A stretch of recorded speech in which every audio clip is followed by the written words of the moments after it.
Memorials are in the works to honor and celebrate the life of a Manatee County symbol and family member, Snooty the manatee. Meanwhile, fans and friends continue to flood the South Florida Museum to pay their respects and mourn the beloved manatee. ABC 7's Jess Dowdrick is joining us live from the museum with the latest there. Jess. Good evening, Haley. The museum reopened today, and for the first time since Snooty's passing, the public was able to see the aquarium where Snooty lived. As you can imagine, it was a very emotional day for many as the museum staff and even community members brainstorm ways to honor and celebrate Snooty's life.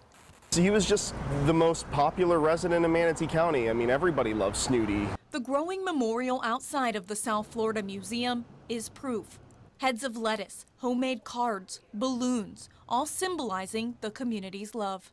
I feel very lucky and fortunate because many people in the world don't get to meet, the oldest living manatee. On Tuesday, for the first time, the public saw Snooty's home without Snooty in it. They also got a first look at that hatch since the tragedy, the one that Snooty got stuck inside of, ultimately drowning. It was sad to see him go, but he's in a better place now. Many leaving the museum on Tuesday with Snooty memorabilia. We got postcards and statues and magnets and ornaments. It's unclear what will happen to Snooty's remains. Florida Fish and Wildlife still working on the necropsy, trying to learn everything they can from the 69-year-old mammal. The South Florida Museum is planning a public memorial for Snooty. Those plans are still in the works, along with some type of permanent honor for Snooty inside the museum.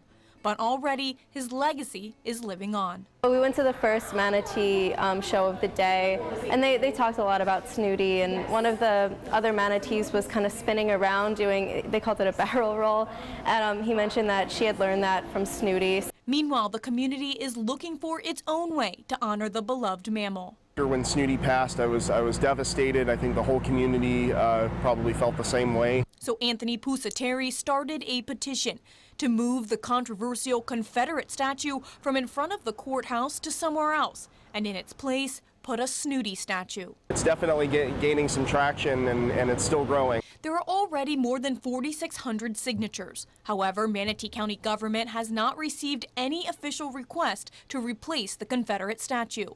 Pusateri says he'll give it until the end of the week to get as many signatures as he can, then he'll submit the petition to the county. It stands for something the community can get behind.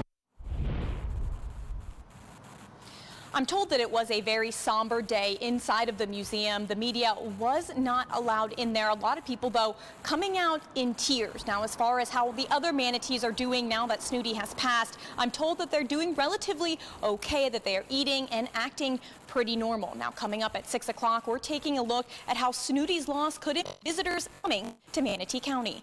Reporting live in Bradenton, Jess Dowdrick, ABC 7, your Suncoast News. Thank you, Jess.